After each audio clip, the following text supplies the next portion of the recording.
I think this is the first time we've had somebody on the Rilla Labs that is a tech founder and also a sales coach. If they're not open to coaching, how far are you going to get with this person? You may be with the company for a while, but if he's not open to learning something new, we have a problem. Yeah. What do you think is going to change with the new market conditions, with the new technologies? I think it's the fact that the competition's getting more fierce, and if you are doing nothing, it doesn't make you a bad person, but don't expect your business to grow. Biggest problem that plagues humanity today is people knowing exactly what they need to do and not doing it. If you're committed to the end result, you're gonna find a way to make it happen. If you don't even know what your closing rates are, what your average sales are, if you've never been on a ride along with your company advisor, are you really serious about building your business? Yeah.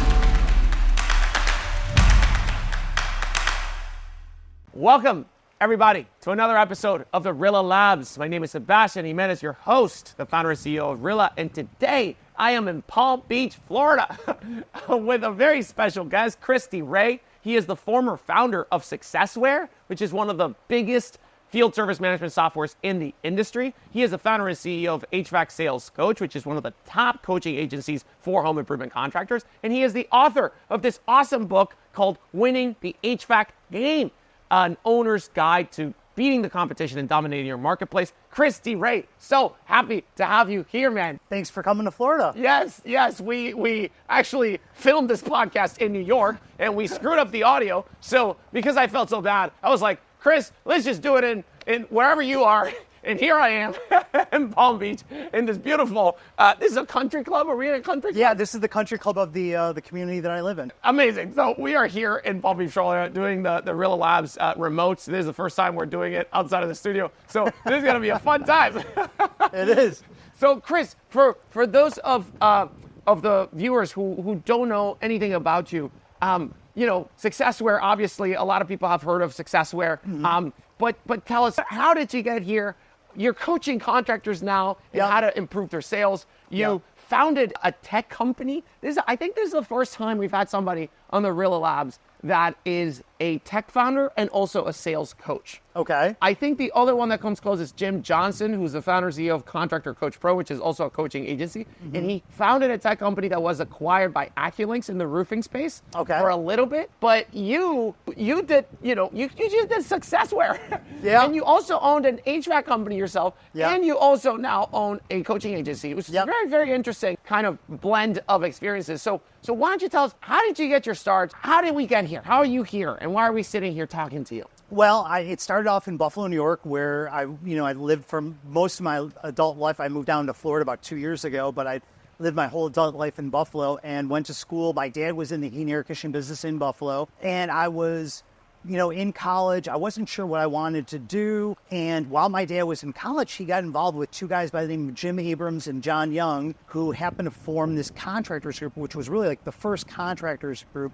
called Contractor Success Group. And my dad, while I was in college, dragged me to one of the meetings, and I was like kind of blown away because these guys they had their shit together, if you will, and they were helping my dad grow his business. And after I went to the show, I said, I'm going to get into the business, Dad. And he was so excited. And so one of the first things that he did was send me to, I was still in college. He sent me to the CSG Sales School, which was, they had their own division called Future University. My dad sends me to the sales training class, and I'm like, Dad, I'm not a salesperson. I don't want to high pressure anybody. I'm like, that scares the bejesus out of me. I don't want to, twist somebody's arm. He's like, no, just go. And I said, okay. So I go to St. Louis for the sales class, and I walk in, and there's this guy teaching this class, and he was like this big muscular guy, but he commanded the room really good. And the guy's name was Rick Hutcherson. It's your partner who you wrote the book. My partner. Yeah. And unfortunately, Rick passed away about 2.5 years ago. But immediately I said, oh my gosh, I'm in the right place, because he wasn't talking about things about, again, high pressure in anybody or anything of that. It was all about, what does the customer want, and bringing them value and going through a process. And I'm like, oh my gosh. And I was immediately drawn to this guy. I said, I'm going to be friends with this guy for the rest of my life. And long story short, finish school, finish college, start to do sales for my dad. Me and my brother Vince, we grew that business very successfully over a short period of time. We actually wound up selling our heat and air conditioning business to Service Experts, which was the first publicly traded company on the New York Stock Exchange. This was back at what year? We sold in December of 1996. So that was a long time ago. That's what I've heard from a lot of contractors, that in the 1990s it was like the first wave of this big private equity push into home services. Consolidation was huge. There was at the time 4 or 5 companies that all went public at the same time. Yeah. We went with Service Experts because that was, again, headed by Jim Abrams and John Young, and we grew that business, and I stayed on to take a step back.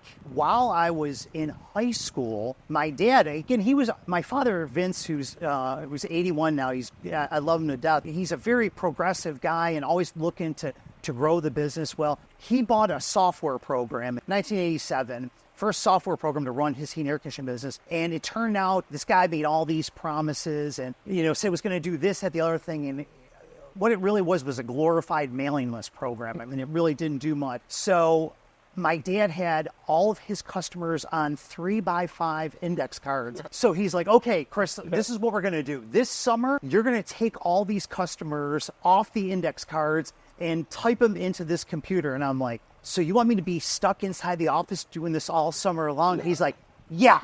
And I go, sounds like a lot of fun. So long story short, we did that. He went from one program to another because he couldn't get these programs to do what he wanted to. And so his brother, my Uncle Phil, another one who, again, unfortunately has passed away about 3 years ago or so, said to my father, Vince, let me see what I can do. Let me see if I can create a program for you. My uncle was a self-taught computer programmer. And sure enough, how many months later, 6 months later, whatever, my uncle shows up to my dad's office with this software program. And my dad's like, oh my God, this is great. So he goes to the contractor success group meeting, starts telling his friends like, hey, my brother developed this program to run our business. You gotta get it. You gotta buy it from him. And that's exactly the way my dad talks. And so my uncle started like selling copies of the software, and before you know it, we were in the software business. That was Successware. That was Successware. And just to take a step back,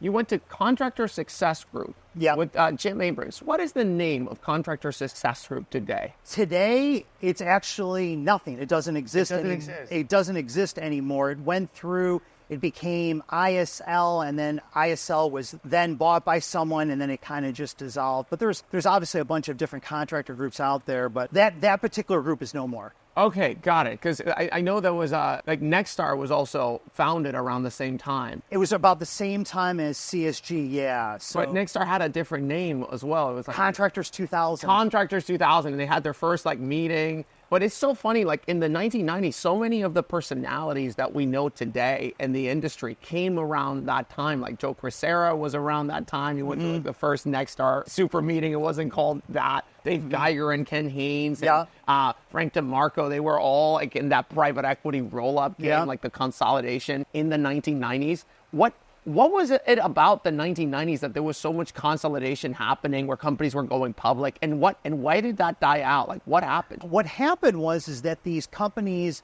they were buying the companies out, the owners were staying on, and the businesses just weren't growing. So a lot of these companies,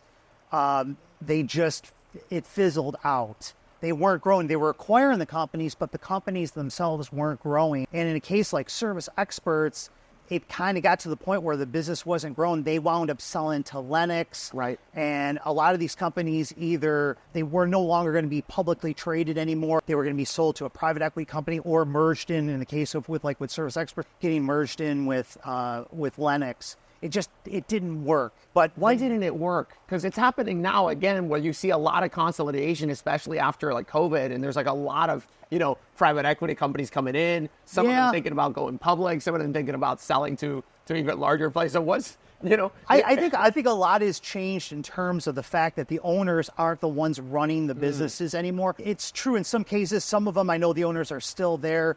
But it's just a different playing field right now, and they're just growing like gangbusters. And obviously everyone's hearing what these private equity companies are paying in terms of multiple of earnings. For EBITDA, Yeah, they're just insane numbers. One of the things I remember talking to Tom Howard from ServiceTitan, because he was talking about this, like, consolidation play happened in the 1990s, didn't work. Do we have another case of history repeating itself in a sense of like, private equity coming in, gung-ho, we're going to pay all these multiples, we're going to buy these companies, and then is it going to be the same outcome where the companies don't grow?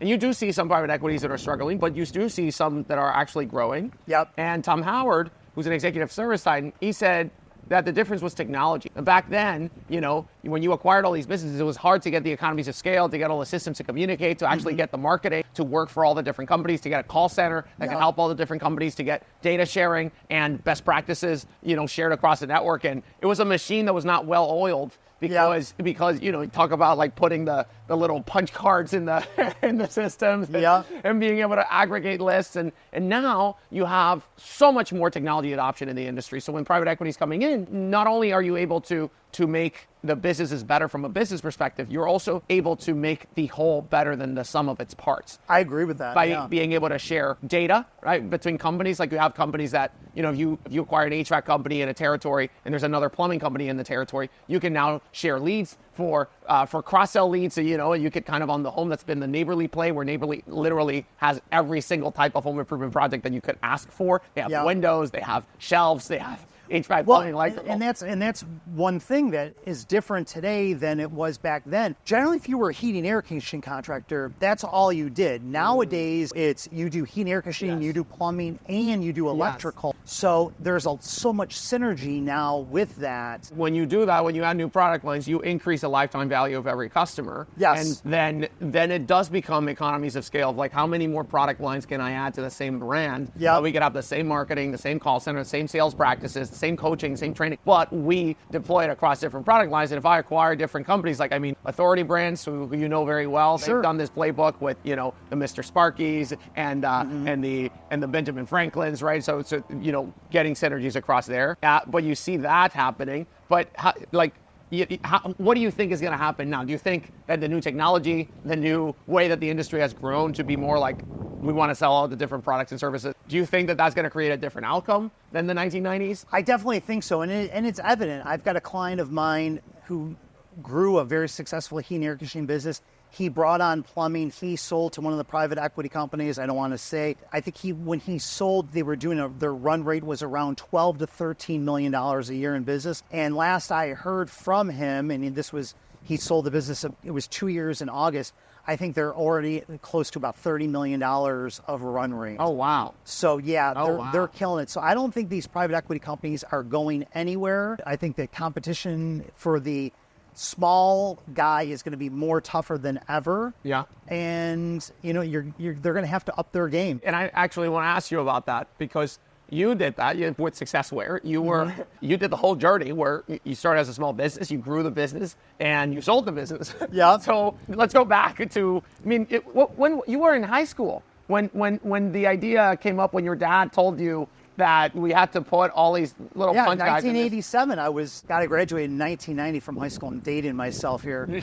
I used to be young. Now I don't know what happened. 1987. I was putting in the index cards. I graduated from college in 1990. From high school in 1990, college in 1994. I wind up growing this business, and by December of 1996, we sold. You sold Successware in our heating and air conditioning. Your heating and air conditioning company, and that's when. And then after that, in 1996, that's when you started Successware. Yeah, that's when I got it. My uncle was already rolling with Successware, but then I stayed on with my heating and air conditioning business for about, I want to say April of 99 I left and joined Successware full time. Got it. With my uncle. He was coming out with a new product at that point. That was kind of like my reason for kind of going with him, because he was like, I got this new product coming out, and I saw it, I go, this is great.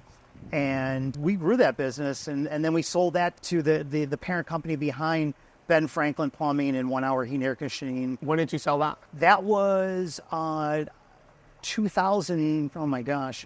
Was it 2007, I believe? Oh, wow. Yeah. You were selling technology for like 10 years almost. Yeah. We were ahead of our time.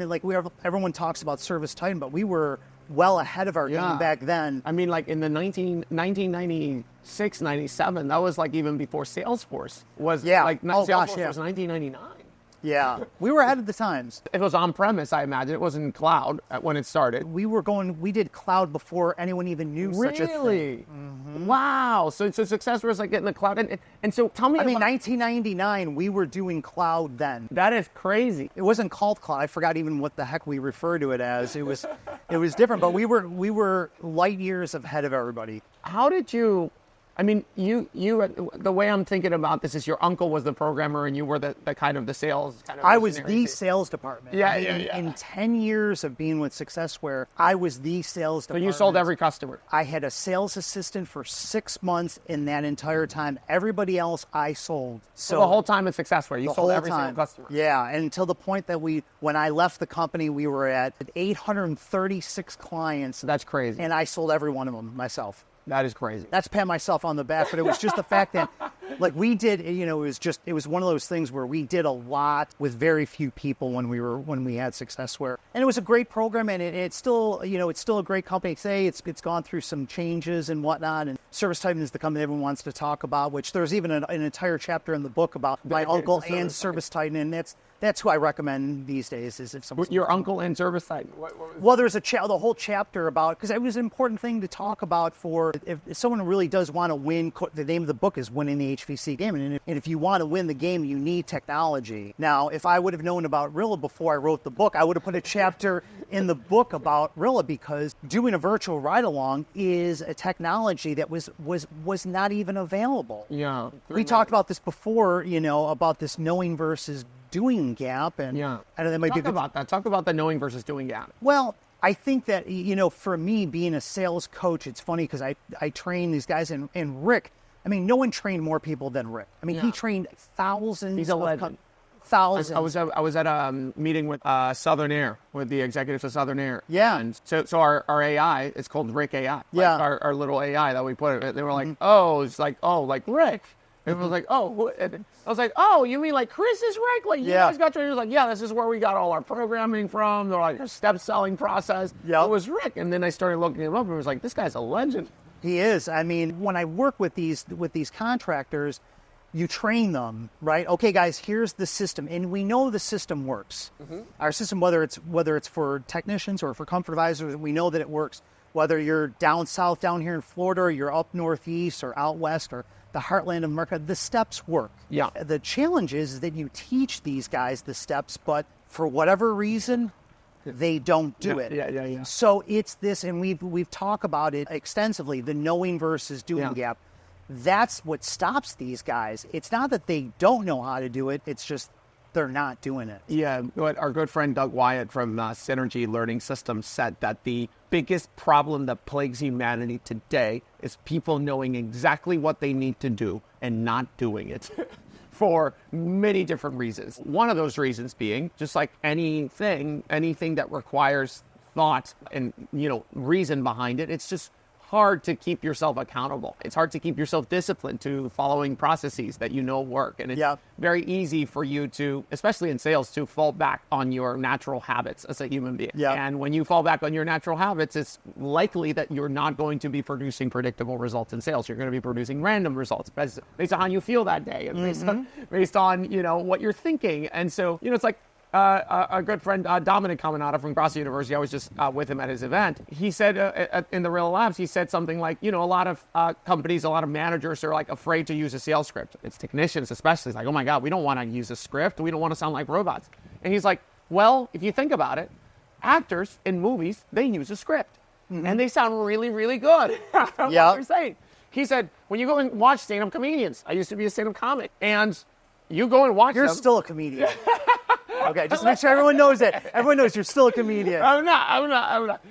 That's why I basically designed Rilla so I could go out and do speeches so that I could continue to do stand-up comedy to contract. That's basically, this is all a ruse for me to do stand-up comedy. But he basically said, like, you watch a comedian and you go to a different show, you think it sounds all natural when they're saying it. That has been methodically prepared. Every single word, every single intonation of the sentence, every single syllable, the way they hold the mic, the way they pace around on stage, everything has been tested and prepared rationally, and it's a process. It's not, and it sounds natural because it sounds so good. And so because they've done it umpteen times. Yes, and like for a comedian to prepare a 1 hour of material, it takes them a year because every single week they're just trying to create 2 new minutes of material. And the 2 new minutes of material is them trying out like 6 times a day, 7 days a week, just trying out the material in different ways to see how it actually could be perfectly executed. And that is what you get in a sales script or a sales process. You get something that has been studied by many different people, tried and tested. You do it, and then you implement it. And then the gap, as you say, it's like anybody can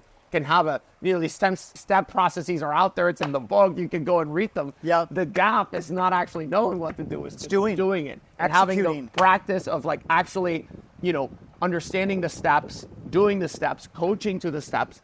How can contractors bridge that gap of knowing versus doing with their team? How can you do that? Because it's such a big gap. Well, there's this company I know called Rilla.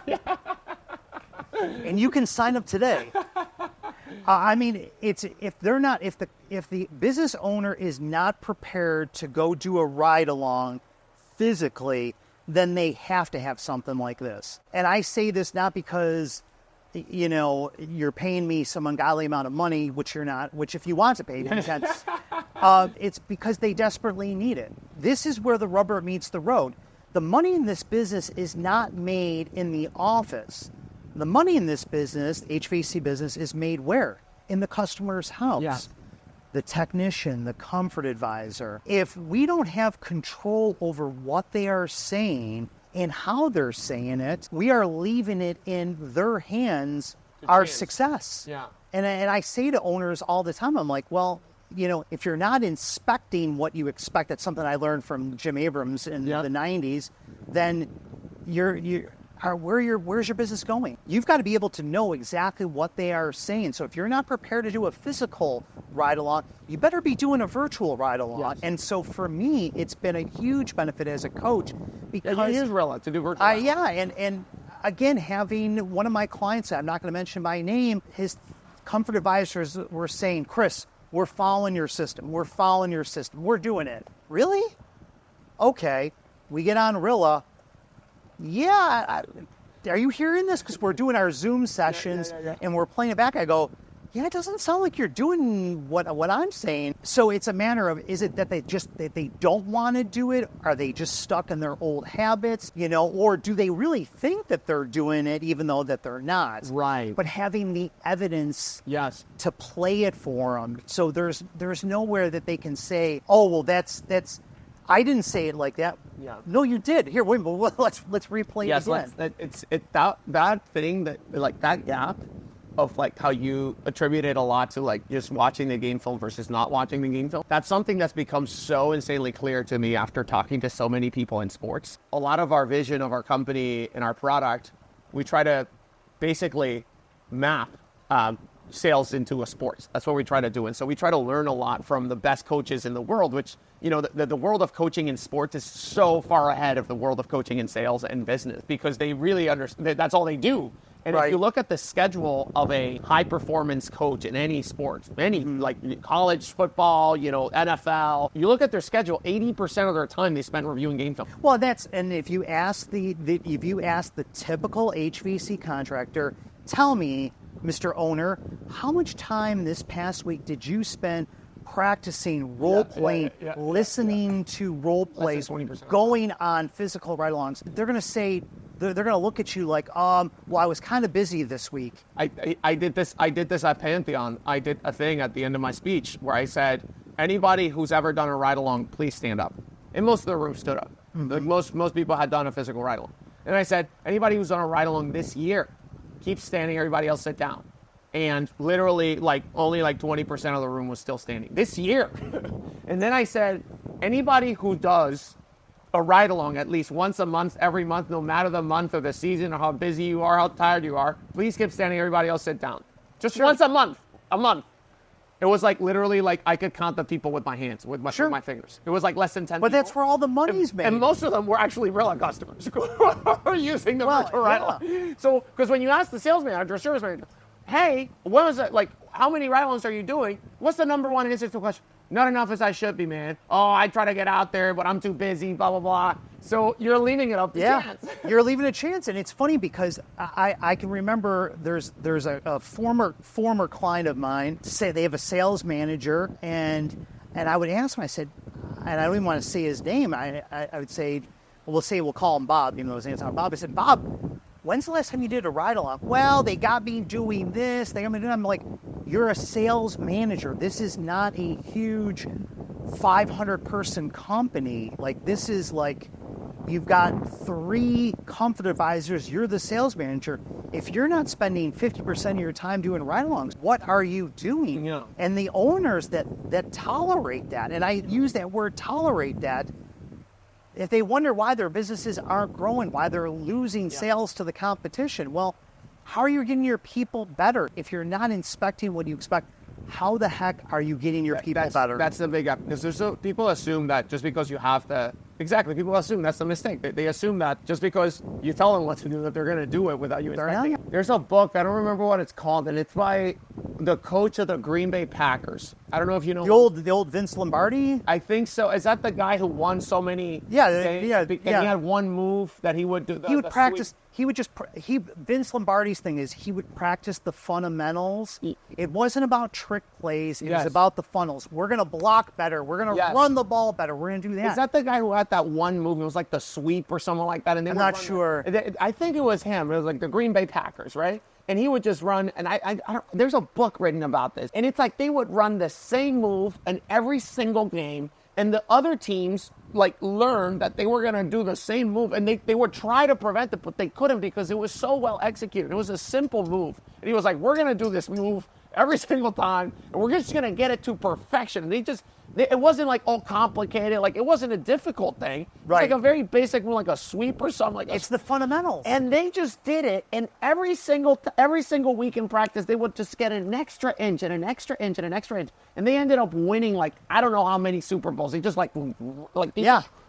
they sweeped everybody. Yeah. And nobody could stop it.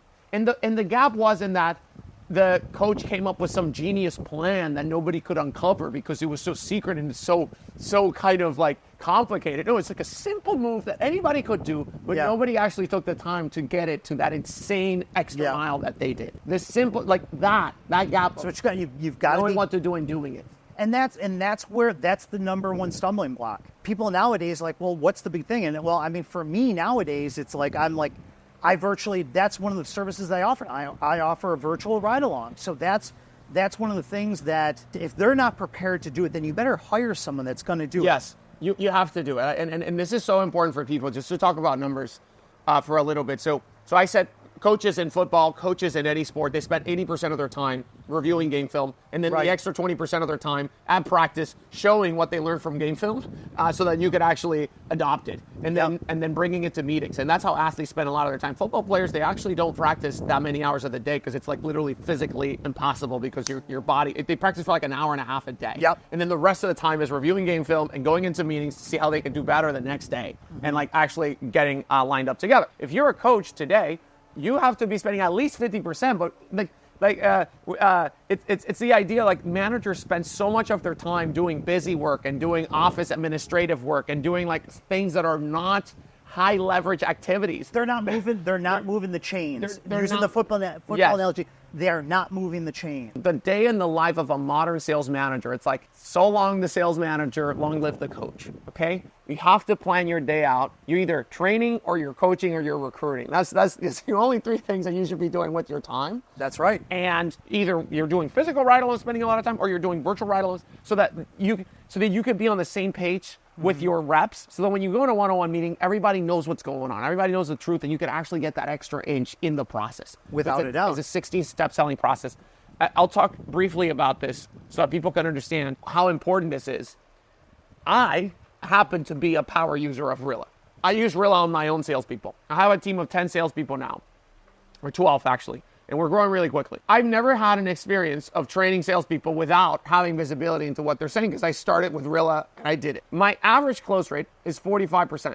That's my average. Where you get a qualified demo, it sits, it's 45%. My top performer is 47%. That's my top performer, 47%. My bottom performer, so the person at the bottom of the leaderboard, is 41%.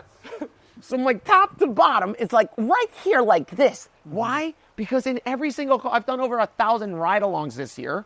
My sales manager, we review every single one of their calls because we spend so much of our time doing game film. It's Like, we literally do it. Imagine a coach who didn't watch the game film of the game that they just played. It's unconscionable. So every single call review. But all these contractors are out there, and they're not doing that. Correct. What are they doing? And that's why your time? top performer produces so many great results, and your average is so far behind. And then your bottom performers, you're like, I don't know. It's like and people assume it doesn't have to be like that. You're leaving your results up to chance, and I'm not. I'm saying, let me make sure that my process is implemented. And if you go on a Rilla demo, my guys say the same thing every single time. Even so, that's the difference between coach and trainer. Even if you train them at the beginning and they know how to say it, what's going to happen if you stop being on top of them, you stop reviewing the game film 3 months later? You think the coaches in sports, they just go to the preseason and then they're like, hey guys, we're out. Go out and do your thing. I'll see you in a year. No. Even my top performers today, I watch their calls and they slip up on some things because it's natural human tendency. So I'm going to ask you a question. Yes. Why do you think that the contractor won't invest the time? I think that because of they're not prioritizing the right things. Okay. It's easier to people. A lot of people like to feel like they're busy, but they're not actually moving the needle forward. It feels good to be busy. It feels good to take calls from technicians when they're in the home because they need to help with the pricing and to be working on paperwork in the office and to help with marketing, to put your hands on a lot of different things, right? Right. It's very hard to sit there and look at your reps, seeing that they're not following a process and understanding it's going to be hard to get them from where they are to where they need to be. Right. And sit with that discomfort. And it's easier to just be busy and like deal with fires as they come instead of trying to prevent the fires from coming later on. Right. You know, it's very simple to feel like a firefighter and to go and fight the fire. You feel like a great guy, but you know, it's more difficult to plan and strategize. Okay, how are we going to set up this forest so that it's less likely to burn in the future? Right. I think it's just human nature that it's like just easier to focus on the things that are, you know, that are just easier. They're just so accustomed to doing things the way that they're stuck in their own habits, their own patterns. Yeah. So for them to try a new pattern on is asking a lot to get the owner to do something different. So just imagine how difficult it is to get the employee to do something different. How did you do it before Rilla existed? Because you learned this from Dan Abrahams. I did ride-alongs myself. I went on. I mean, I can remember, and I tell this story to a lot of clients and prospective clients. And I had this guy that worked for me, and his name was Dave. And Dave was a heavy-set guy. Dave was a great guy. I recruited him. He wasn't even an HVAC technician. He was a carpet cleaner, but he just had this real contagious personality, and you couldn't help but like him. So we brought him on, and he became a maintenance technician, and he did very well for us. He was never in my top spot at my company, but he was always a very solid performer. And Dave had been with me for a while, and all of a sudden his results started tanking. Dave, what's going on? The numbers. Yeah, I know. I'm just having a tough time. All right, and I would go through the basics with him. Okay, that sounds good. Well, you know, I had this conversation with him a couple of times. I said, Dave, do me a favor. Let me ride with you and see how you're doing. Okay, sounds good. So we go out there, first call. Before we walk in the house, all right, Dave, do you know what to do? I'm getting him, you know, this is like before the game starts, the coach is giving him the warm-up. Yeah, I'm all set to go. We walk in, and we would have a process of what to do when you walk in the house. And we walk in the house, and whatever I said to him, it's like it went out the window. Yeah. He didn't follow anything. And before you know it, we're downstairs in the basement, again, because Buffalo's a basement, basement community, if you will, the construction of homes. I go, Dave, what just happened? Yeah. He goes, what do you mean? I go, you didn't do this, you didn't do this, you didn't do this, you didn't do this. And he looked at me and goes, oh, that's right. I think I was just so nervous because you're here. Okay, Dave. So we go to the next call. Okay, Dave. Remember what we did. Okay.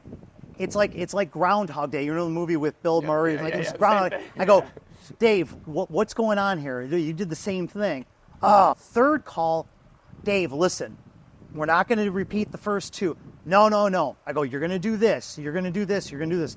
Dave, if you don't do it, I'm jumping in. Okay. He follows the process. Gets the results, signs them up on a maintenance agreement. sells them, an indoor air, I think it was a high efficiency air filter that we were selling. Perfect. The call worked out perfect. I go, Dave, do you see the difference? Yeah. I go, Dave, do you need me to write any more calls with you, or do you got this? No, I got it. His numbers went back up. Right. But unless, for me, it was doing the ride along. So I was doing that with technicians. I was doing that with comfort advisors. For somebody who doesn't have a technology like Rilla, which is a lot of people, how do you even get started on doing a ride along process? Do you start doing it with people that are struggling? Do you try to go out with people on an even-handed basis? Do you try to go out with top performers? How many ride-alongs should you be doing? Like, how do you even get started with doing ride-alongs? I mean, if you're an HVAC contractor and you have a small company, let's just say you've got one comfort advisor. Yeah. How many times should you be going on ride-alongs with him over the course of the week? And I'm going to ask you. I mean, the best companies that I've seen, they have, and these are larger companies, but you should be going out at least 2 times a week with that company. Exactly. At least 2 times a week. How long is that going to take for you to do? So if you're going out for the whole day, it's going to take you about 6 hours a day. It's 3 hours. I mean, realistically, 3 hours a call with travel time, that's one day. You got 4 or 5 other days in the week. Yes. Again, what else are you doing? Yeah, again, what else is more important? And this is like my, this is like my Dr. Phil tough love thing. Like, what else are you doing? This is your business. If you don't do it now, when are you going to do it? Sure. And I'll have these calls, these discovery calls with prospective clients, and I'm like, look, if I'm not going to do it for you, you better do it for yourself because it's your business. Yeah. And the competition is going to eat you. Like, this is the thing that we talk about, we talk about private equity companies now and the consolidators of the 90s. What's different?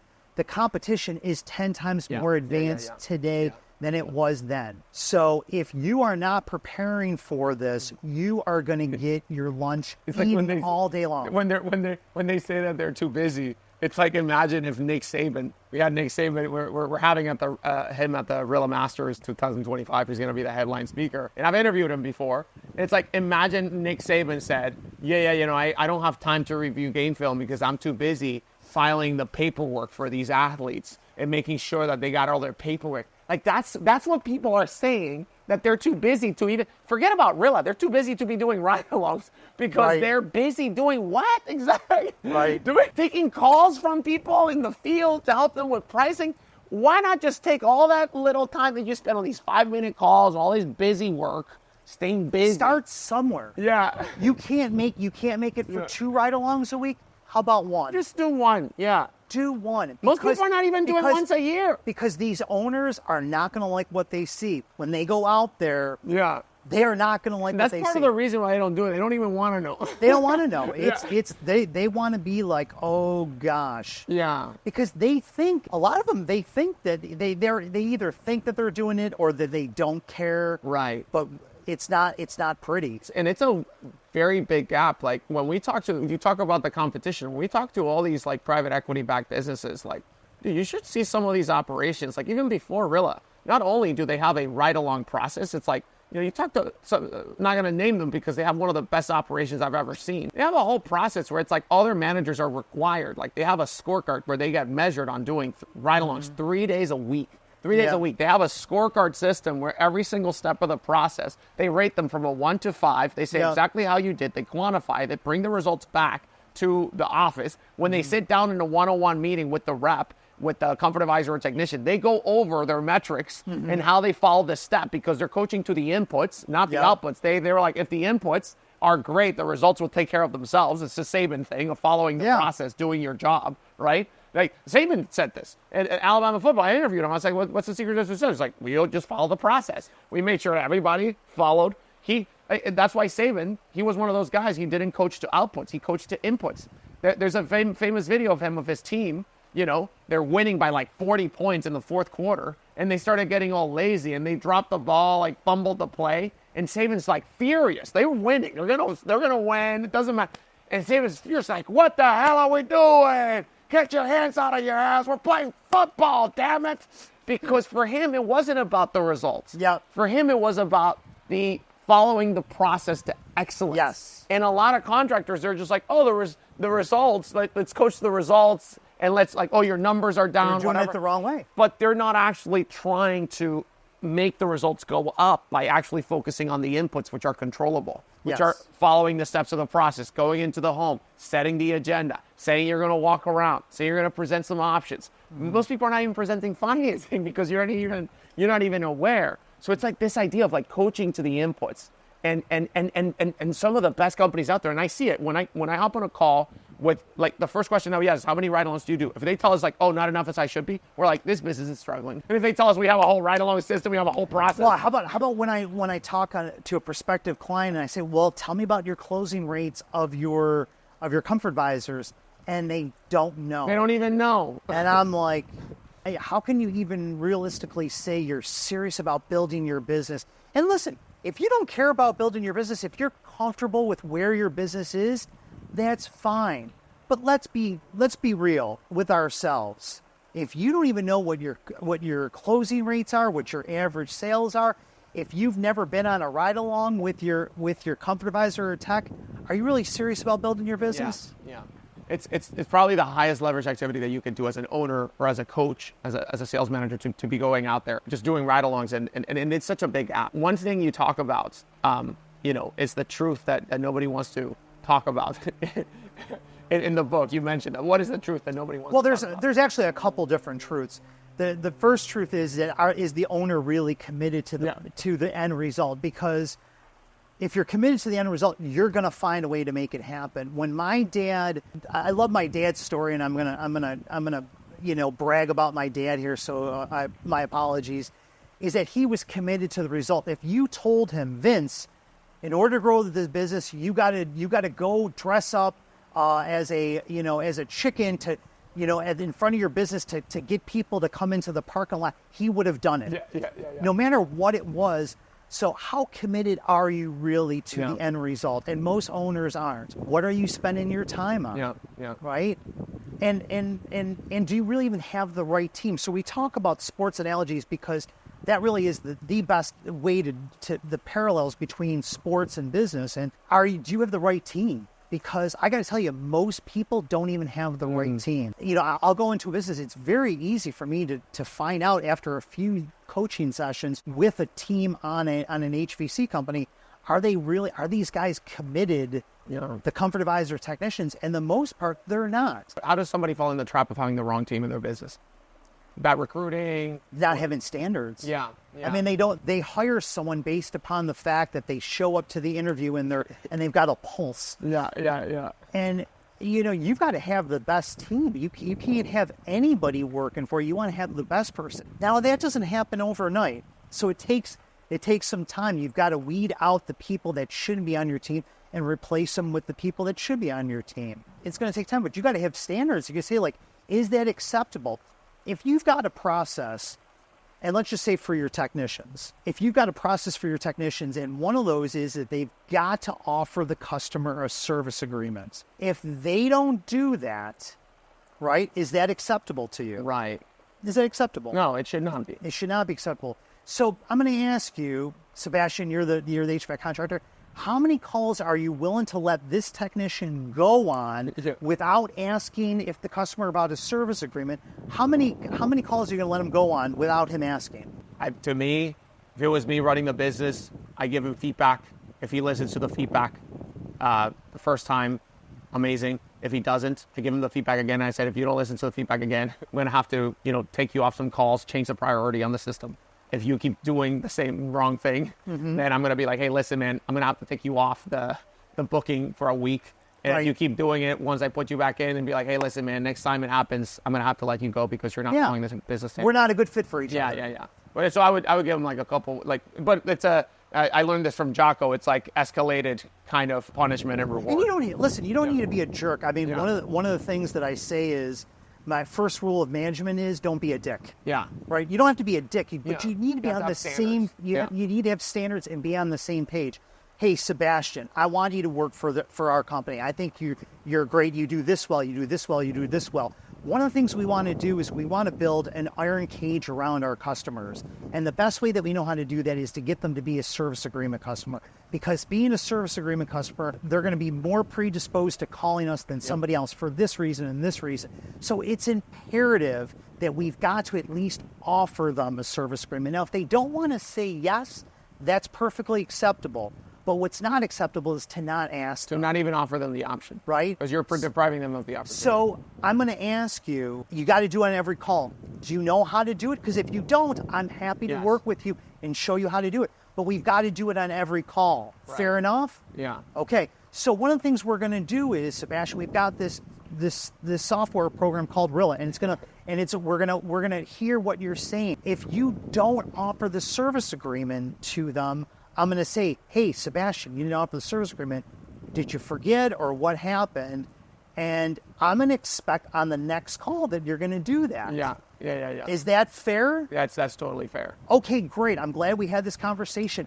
Go out there and make it happen. If you need anything, let me know. But I'll be talking with you after you get done with today. We're going to listen to your calls. That's a really important option. Now, was I a dick? No, not at all. We're just on the same page. You're just setting standards, and you're making it clear, like, hey, if it's a coaching problem, I'm here to help you. Yeah. But if it's like a motivation problem, if you don't want to do it, that's a different problem, right? Right. One of the things you touched on there, like this little, role play that you just did, it actually highlights a really important point for people that are looking to coach their people to be better, which is, especially with Rilla, you start seeing, especially owners that had no idea what their business, how people were talking, what they were saying, and then they see so many things that are wrong. They see everything's wrong, like nobody's following any steps of the process. We see this all the time. Right. And then they feel overwhelmed, and they start trying to coach on everything. Be like, you're doing this wrong, you're doing this wrong, you're doing this wrong. The right approach is exactly what you're doing. You focus on one thing. You focus on one thing because it takes about 21 days to build a habit. And so if you just focus on that one thing, and you get that tech or that comfort advisor to be like, hey, we just got to get this right, man. Let's just get this right. You forget about everything else. Let's just focus on the most important thing. Let's talk about service agreements. Let's get that right.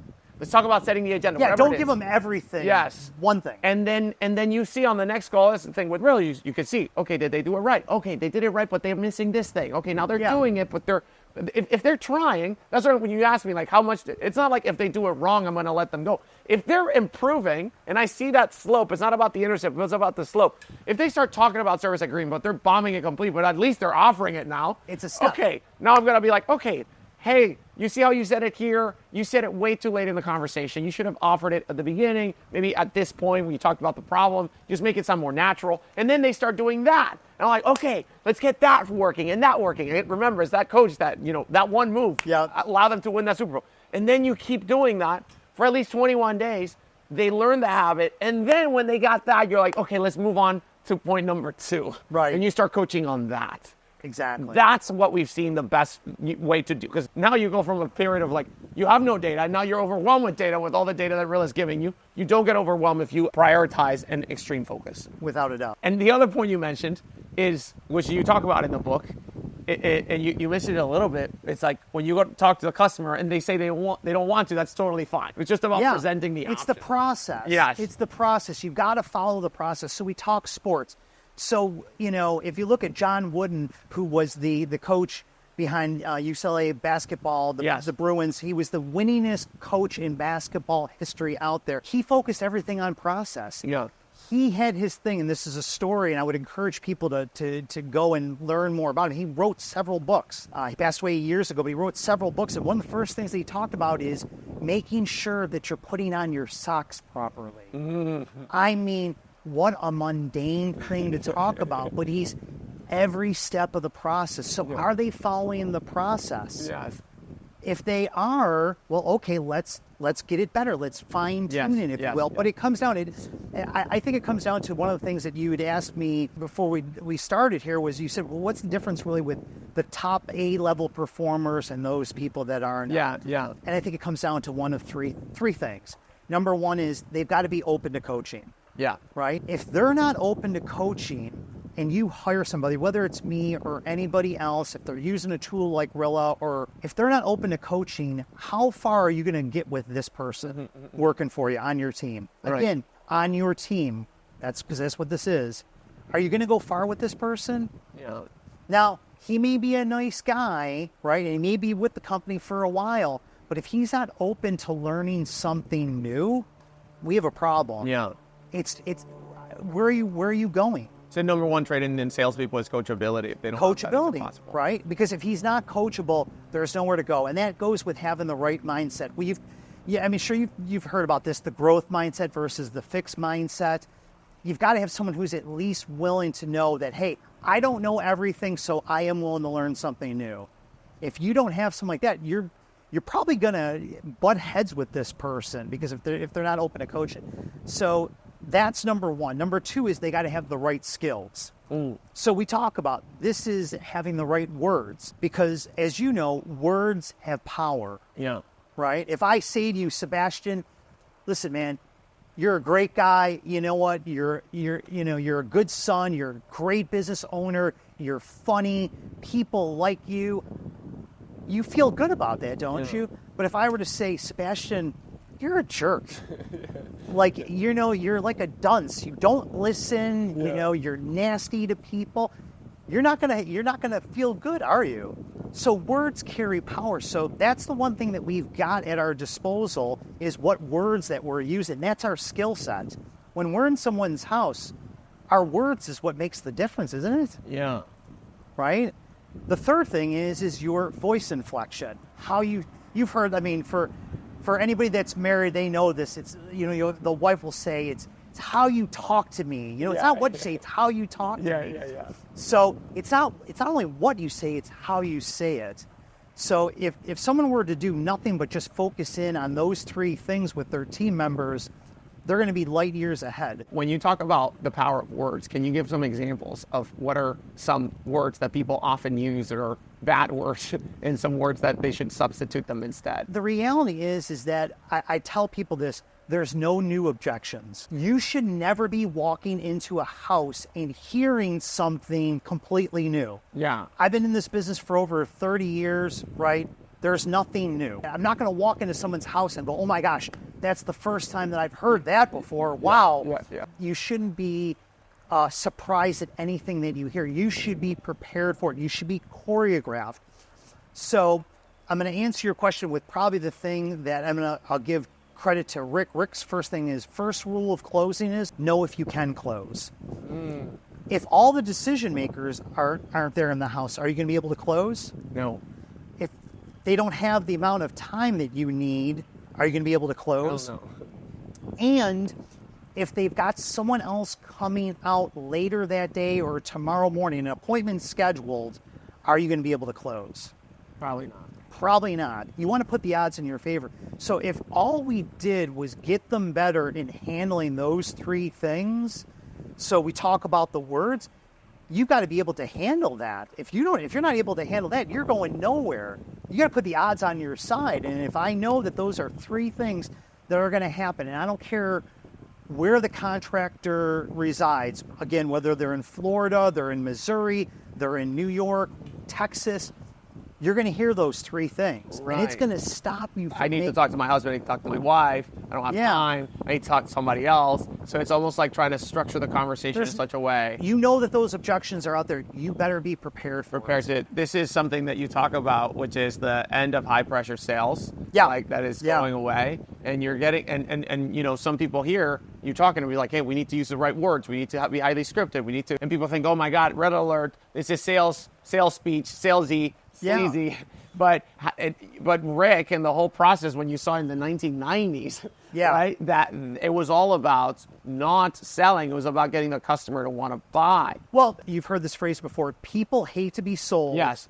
But they love to what? But they love buying things. They love buying. So let's just create an environment when we're in someone's house that gives them the opportunity to buy. So talk about that process and how you guys do that. It really comes down to directing how the conversation goes, because when I'm in someone's house, and you talk about this with Rilla, it shouldn't be a case where the comfort advisor is talking 99% of the time and the person's sitting there going like this. Yeah. That's probably not going to lead you to where you want this to go. So the best way to control what happens in the house is by asking really good questions to control where the conversation goes. You know you want it to go from here to here, right? So ask good questions that just leads it down there so the person doesn't feel like you're high pressuring, because that shit didn't work back in the 90s and it doesn't work today. I mean, people are like educated. Yes. They know what's going on. So you better be prepared. How do you when you're asking open-ended questions, this is one of the things that we recommend in the Rilla Labs. We saw a study that the top performers ask 5 times more open-ended questions than average reps. They ask 25 open-ended questions per hour versus 5. When you're asking these open-ended questions at the beginning, try to see what the conversation, are you trying to bring up the potential objections that are going to come up so you get like... We talked about the 3 objections that are going to stop us from making the sale. Not all the people are there. I don't have enough time. They got someone else already coming out. And that's a different objection than, well, I'm thinking about getting other estimates. Right. That's a smoke screen. I can get rid of that. But I'm talking about someone's coming out, this afternoon. Someone's coming out first thing tomorrow. Those 3 objections, I'm going to be prepared for those things, right? And so there's no new objections, so you better be prepared for it. Are you asking them like, oh... I go through a little proprietary process that leads me to find out whether those are going to be an objection for me, and I know what to do from there. Because if you don't know, the last thing you want to do is, what if you get down to the end and they say, well, Sebastian, this is great. I have somebody coming out. I got someone coming out in 2 hours from now, but listen, this really sounds good. Or, Sebastian, thank you, but I got to talk to my wife about this. She'll be home later on tonight, but I really like what you said, so I'll get back with you. It's over with. It's almost like what at the beginning, what you're trying to do is get the customer to give you the map of how they will actually make this decision. Yeah. And by them giving you the map, they also start seeing their own map of we do this when we're, and this is only one of the things I want to talk to you about, like what are the similarities that you've seen in selling tech and selling in contracting, because one of the things we tell our guys is every time we don't sell on the first call because we sell software, so demo and then we do a follow-up, because I know what that's all about, my friend, with Successware. Yeah, so we have to, sometimes we talk to a manager, they need to talk to the owners, which is totally normal. Like, we're not going to tell them, like, bring the owner right now and we're going to give you a good price if you make the decision today. And like we have to like let people buy in their own timeline. And one of the things we do at the end of every call, we say, what needs to happen? Okay, so this sounds great. It sounds like you really like the product. It really seems like it could solve a problem for you guys. You have the workflow that really fits this particular type of product. What needs to happen from now to the point that you guys actually start using this product? Right. And when we ask that, they go like, oh, I got to talk to the owner. Okay, perfect. What are you going to talk to the owner about? Well, I'm going to show them what you told me. And what's the owner going to say? What do you think he's going to say? Like, you think he's going to be, what objections do you think he's going to have? Do you think it's the price? Like, blah, blah, blah. So then now both of you are having a conversation of how you're actually going to get this to happen, which is helping you understand as a salesperson, what do you need to do to be helpful in this process? Right. It's also helping the buyer understand what the process is. They never thought about this. So they're like, oh yeah, I'm going to talk to, and then you go, oh, you need to talk to the owner. Do you need to talk to the lawyer? Do you need to talk to legal? Like, what else do we need to do? Like, no, after I talk to the owner, I think he's going to want to see a demo. Okay, so we need to see a demo with the owner. Perfect. When do you want to schedule that? Okay, let's do it. You're going to talk to him tomorrow. Let's schedule it for the next day. Okay, perfect. So let's book that meeting. And after that meeting, the owner's happy, you're happy. What happens after that? Well, if the price is locked in, then we would get started. When would you get started? Next month. Okay, perfect. So let's plan on setting it up next month. Now, not only do you have a map of what's going on, you helped your customer create their own map in their own head. And now they have like this little labyrinth that nobody knew how to navigate. It's like, oh, there's a very straight line. Talk to the owner, say these questions. And it sounds like, and part of your process is trying to get the homeowners themselves to see what are the potential roadblocks, because they're not thinking about these things. You got to go through discovery with them. Right. You've got to go through discovery with them. You've got to go through a process of finding out what do they want to buy. Yeah. Like, not like what shit can I sell them, but it's what do they want to buy? What are their pain points? If they don't solve this, what's going to happen? I mean, there's so many similarities. Asking good questions. I mean, that's really what we're trying to do. We're trying to navigate through this process. And if we're not prepared for it, and if we keep doing everything, and if we sound like everybody else, we're going to get the same results that everyone else is going to get. You learned this process from Rick back in I started out with Rick, and then, kind of... in the 1990s. Yeah, in the 90s. And, things for me have evolved. I mean, I consider myself to be a serious student. I'm the guy who's a sales coach, but I'm still going to sales seminars. What are the similarities that you see in the sales process back in the 1990s and today? Like, what has Great stayed question. the same? People still buy for the same reasons that they did years ago, right?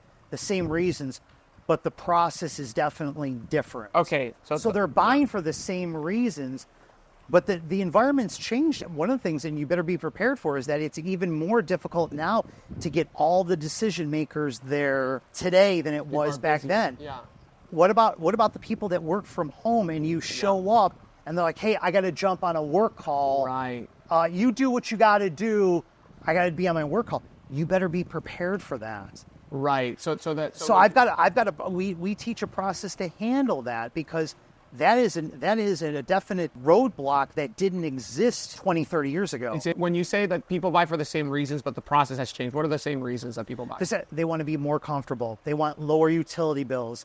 They don't want to have to worry about their unit breaking down in the middle of the winter when it's 10 degrees outside. So they're buying for the same reasons, but the process has changed. And when you talk about the process, you talk about one of these new roadblocks is like people working from home. They're doing Zoom meetings. That certainly didn't happen in the 1990s. Where in somebody's home and they were there. It was going to happen. You got to be able to handle that. And it was always a problem to get both the decision makers there. That was a problem for us back in the 90s. And it's still a problem today. Still a problem today. And I would say it's even more of a problem today. And then here's a new one. They'll come in and they'll say, yeah, the unit's over there. Just go ahead and email me the quote. Right.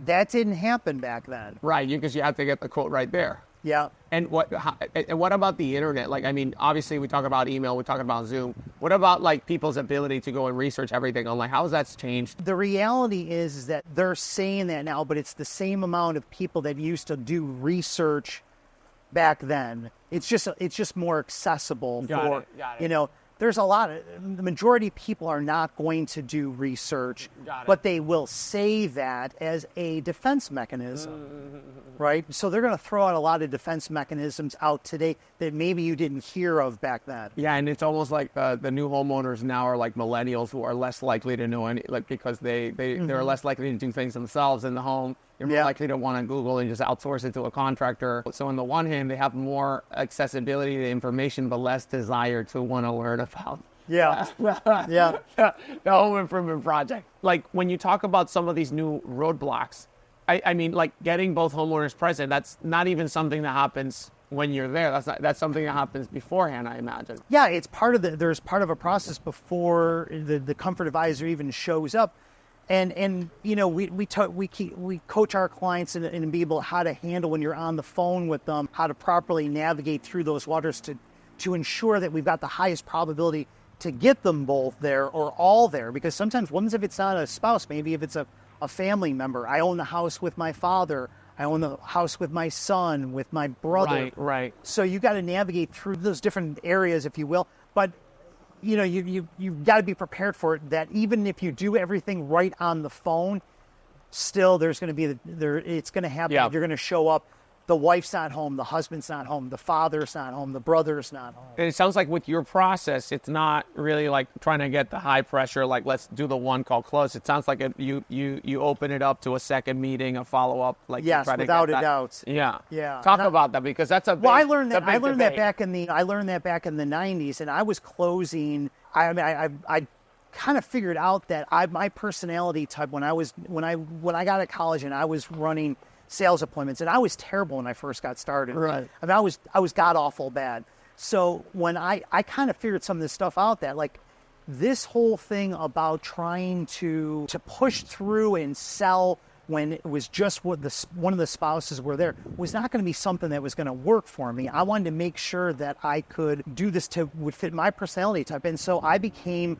I joke about it. I became the king of the 2-call close. Okay. Meaning that I was going to go back, and they were both going to be there.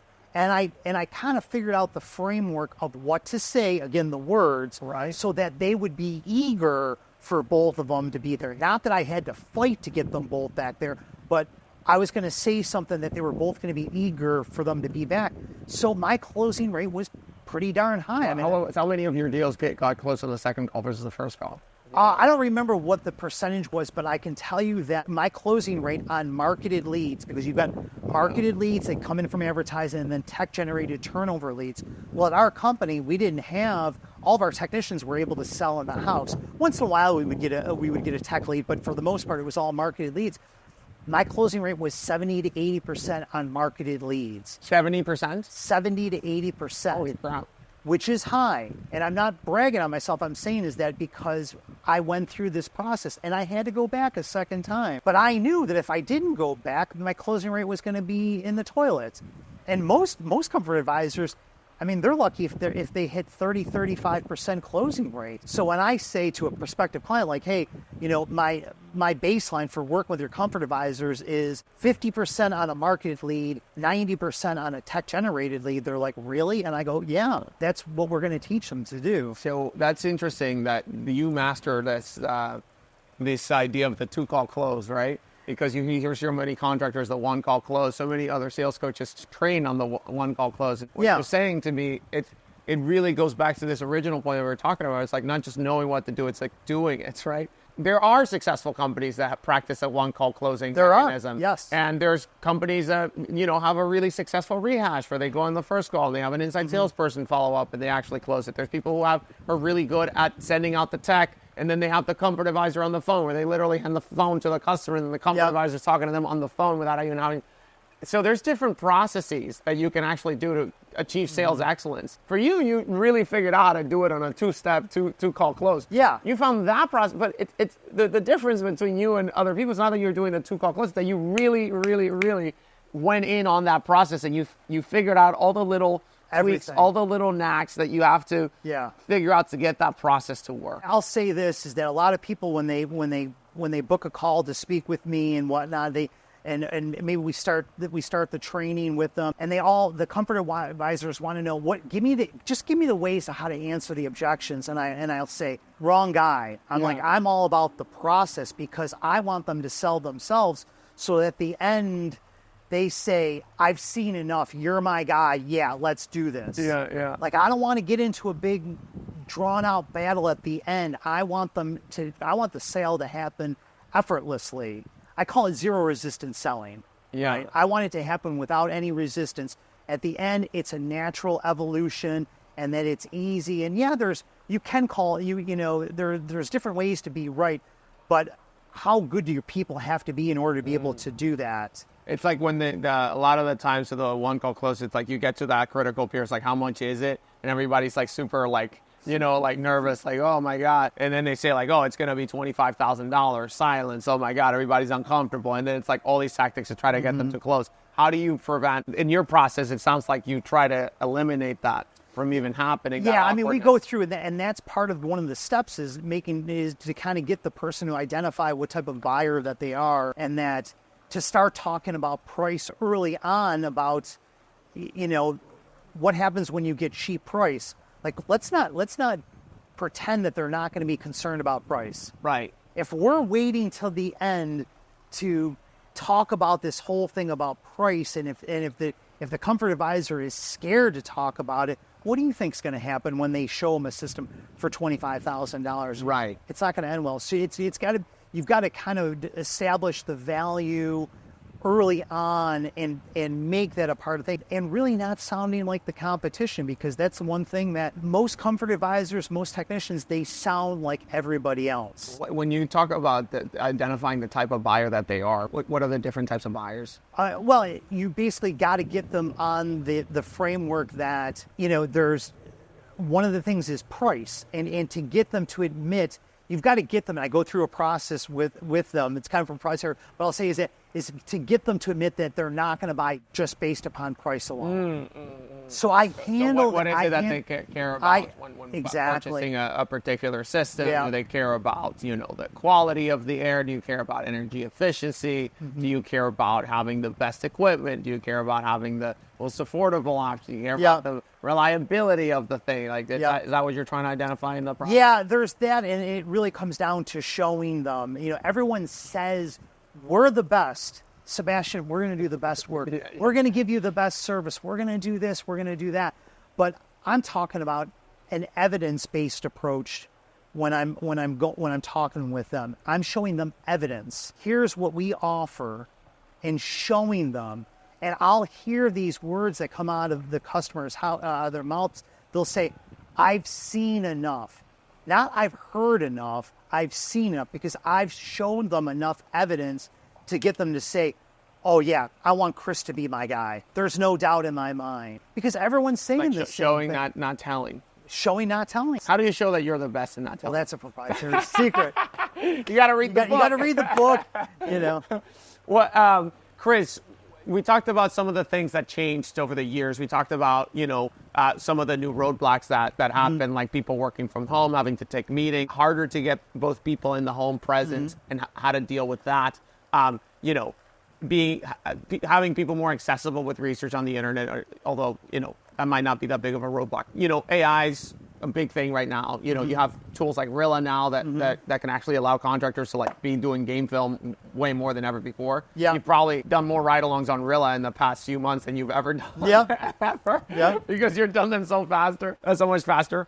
What do you think is going to change with the new market conditions, with the new technologies? Like, what do you think are some new roadblocks that people might not even be aware of now? How do you think the sales process is going to change because of the new technologies, the new market conditions? Yeah, I think it's the fact that the competition's getting more fierce, and if you are doing nothing, then it doesn't make you a bad person, but don't expect your business to grow. It's that thing where I think a lot of contractors just think, well, if we do a good job, we should be growing. Well, there's some truth to that, but the reality is the marketplace with the competition is getting so much more aggressive.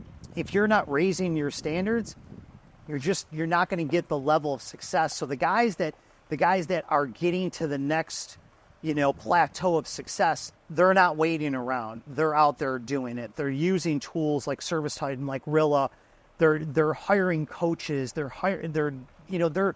being active in their business and they're being proactive, not reactive. Chris, you own one of these coaching businesses yourself. Yep. What is the ideal customer for you, that a contractor that really would benefit from your coaching services would? Someone who's not happy with where they are and wants more. In HVAC. Yeah, someone who wants more. I mean, we've got companies that do plumbing and electric, but someone who wants to get their business to the next level and is like, hey, I'm willing to do it because I know a year from now is going to happen. The question is, where are you going to be? Are you okay with being in the same place a year from now? And if you are, that's okay. I tell people that if you're not prepared to commit the resources in order to be able to make it happen, to hold people accountable, that's okay. It doesn't make you a bad person, but let's not waste each other's time and just assume, like, if you think that your people are going to get better on their own, my friend, that's not going to happen. That's just not going to happen. How can people learn more about you, about your business? They can just go to the HVACSalesCoach.com. And they can buy the book. We're going to put a link. They can get it for free. Yeah, for free. Oh, yeah. They get, what promo code do we use to give it to them for free? We'll do the HVACSalesCoach.com/Rilla. /Rilla. There you go. The HVACCoach.com. Sales Coach. The HVACSalesCoach.com /Rilla. And you can get a free copy of this awesome book. So let's do that. So, Chris, this has been so awesome to do this again. Again. You got to come to Florida. That was good. This is good. This is great, man. It's my fiance's birthday, so this actually lined up great. Because I'm like, perfect. This is your birthday present. There you go. So thank you, Chris. This is always a pleasure, man. Thank you so much. And Chris is actually a certified Rilla coach, so if you actually want to learn more about his services, he can literally do virtual ride-alongs with all your people every single day, every single week, and he does them all the time. And so, go check out Chris and his services at the HVACSalesCoach.com and /Rilla to get your book. Thank you all, and thank you, Chris. Thank you, my friend. Thank you, man.